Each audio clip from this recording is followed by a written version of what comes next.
आज बजाज नाम से कौन वाकिफ नहीं है। बात इलेक्ट्रिक मार्केट की हो, ऑटो सेक्टर की हो या फाइनेंस की, हर जगह बजाज नाम चलता है।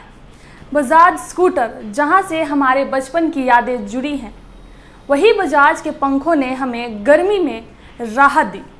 बेशक दिवंगत राहुल बजाज ने इस ब्रांड को ऊपर उठाने में महत्वपूर्ण योगदान दिया, लेकिन बजाज नामक इस साम्राज्य की नींव रखने का श्रेय एक स्वतंत्रता सेनानी को जाता है। और हम आज आपको उसी स्वतंत्रता सेनानी की कहानी बताने जा रहे हैं, जिन्होंने गरीबी को अपना तकदीर नहीं बनाया, आगे बढ़े और स्वतंत्रता सेनानी होने के साथ साथ बजाज जैसे एक साम्राज्य को बनाया। नमस्कार, आप देख रहे हैं आर लाइव और मैं हूं आपके साथ नुपुर शर्मा। तो बिना किसी देरी के वीडियो की शुरुआत करते हैं, लेकिन उससे पहले अगर आप हमारे चैनल आर लाइव पर नए हैं तो उसे जल्द से जल्द सब्सक्राइब कर ले, ताकि ऐसी और तमाम स्टोरी आप तक सबसे पहले पहुंच सके। तो चलिए वीडियो की शुरुआत करते हैं। जिन्होंने खुद को देश की आज़ादी के लिए पूरी तरह से समर्पित कर दिया, इसके साथ ही उन्होंने बजाज जैसा एक ऐसा रास्ता बनाया जो सफलता की बुलंदियों तक पहुंचता था।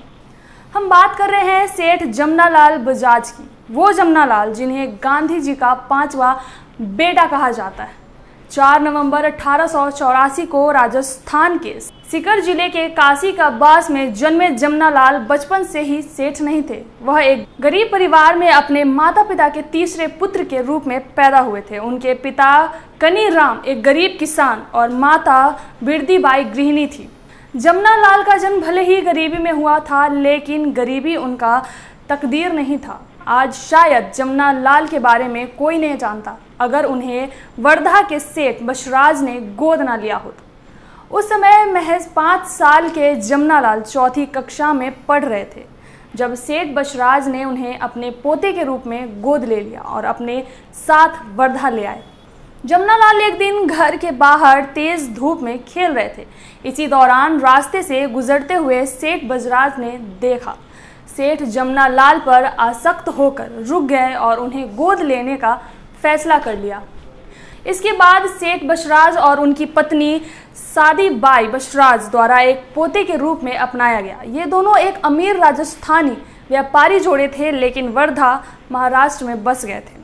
सेठ बशराज ब्रिटिश राज के एक प्रसिद्ध और सम्मानित व्यापारी थे। इस तरह एक गरीब किसान का बेटा जमनालाल सेठ जमनालाल बजाज बन गया। जमनालाल उन चंद खुशकिस्मत बच्चों में से एक बन गए जो गरीबी में पैदा होने के बावजूद भी गरीबी को अपना मुकद्दर नहीं बनाते। हालांकि जमनालाल कभी भी अपनी इस अमीरी से खुश नहीं हुए, ना ही उन्होंने अन्य अमीरों की तरह ऐशो आराम की जिंदगी जीना पसंद किया। उनके लिए उनके पिता की दौलत कभी भी मायने नहीं रखती थी। उन्हें पैसों की खनक लुभा ना सकी और वह देश सेवा में लगे रहे।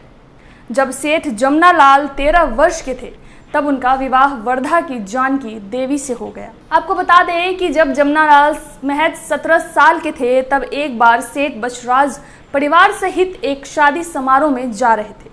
ऐसे में हर कोई चाहता है कि उनका परिवार शाही दिखे। इसी मनसा से उन्होंने जमनालाल से कहा कि वो भी हीरे पन्नों से जरा एक हार पहन कर चले, लेकिन जमनालाल फकीर किस्म के इंसान थे। उन्हें दौलत का दिखावा बिल्कुल पसंद नहीं था।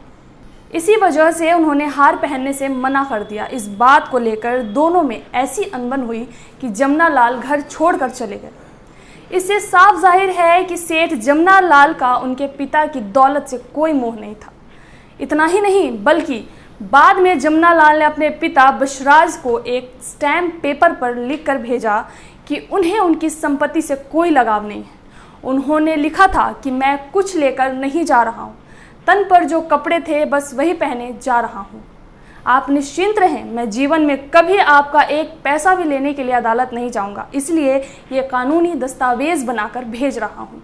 हालांकि सेठ बशराज को अपने बेटे से मोह नहीं टूटा और उन्होंने तमाम कोशिशों के बाद जमनालाल को ढूंढ ही लिया।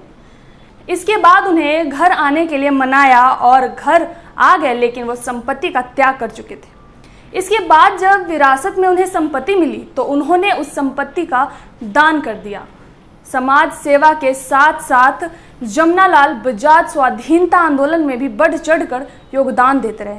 हालांकि अपने धन के दम पर उन्होंने शुरुआत में अंग्रेजी सरकार की भी आर्थिक मदद की। उन्होंने पहले विश्व युद्ध के दौरान ब्रिटिश सरकार को आर्थिक सहयोग दिया था, जिसके बाद उन्हें मानद मजिस्ट्रेट नियुक्त किया गया। जब उन्होंने युद्ध कोष में धन दिया तो उन्हें राय बहादुर की उपाधि से सम्मानित भी किया गया। स्वतंत्रता आंदोलन का हिस्सा बनने के बाद उन्होंने अंग्रेजों को आर्थिक सहयोग देना बंद कर दिया। 1921 में जब वह असहयोग आंदोलन से जुड़े तब उन्होंने अपनी राय बहादुर की उपाधि अंग्रेजी सरकार को वापस लौटा दी। वहीं स्वतंत्रता संग्राम से जुड़ने के साथ ही उनकी पहली मुलाकात पंडित मदन मोहन मालवीय से हुई। 1906 में जब बाल गंगाधर तिलक ने अपनी मराठी पत्रिका का हिंदी संस्करण निकाला तो जमनालाल बजाज अपने जेब खर्च से उन्हें 100 रुपये दिए थे। सेठ जमनालाल बजाज को सबसे ज्यादा महात्मा गांधी ने प्रभावित किया था। जब गांधी जी 1915 में दक्षिण अफ्रीका से वापस लौटे तो साबरमती में आश्रम बनाया। सेठ जमनालाल इस आश्रम में उनके साथ ही रहे। 1920 में नागपुर में कांग्रेस का अधिवेशन हुआ। उस अधिवेशन में जमनालाल ने अजीब सा प्रस्ताव रख दिया। दरअसल जमनालाल गांधी जी को एक पिता के रूप में अपनाना चाहते थे, इसलिए उन्होंने प्रस्ताव में कहा कि वो गांधी जी को अपने पिता के रूप में गोद लेकर उनके 5वें बेटे बनना चाहते हैं। शुरुआत में गांधी जी के लिए भी ये प्रस्ताव हैरान कर देने वाला था, लेकिन धीरे धीरे उन्होंने जमनालाल को अपना 5वां बेटा मान ही लिया। 16 मार्च 1922 को साबरमती जेल से गांधी जी ने जमनालाल को एक चिट्ठी भेजी। उसमें लिखा था कि तुम 5वें पुत्र तो बने ही हो, लेकिन मैं योग्य पिता बनने की कोशिश कर रहा हूँ।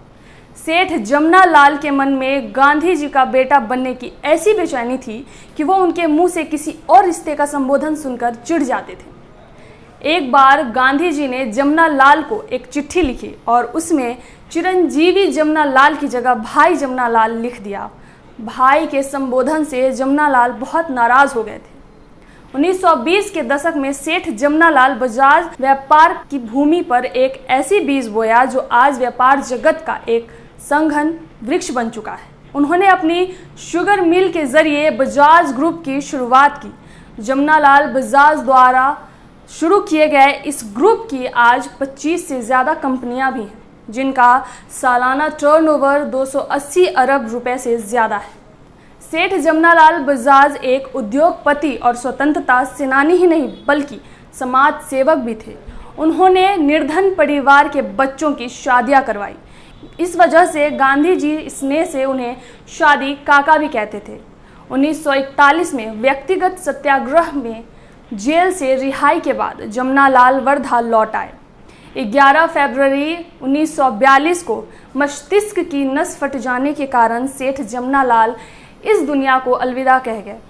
उनकी स्मृति में सामाजिक क्षेत्र में सराहनीय कार्य करने के लिए जमनालाल बजाज पुरस्कार की स्थापना भी की गई। ऐसी और तमाम स्टोरी के लिए बने रहे हमारे चैनल आर लाइव के साथ। धन्यवाद।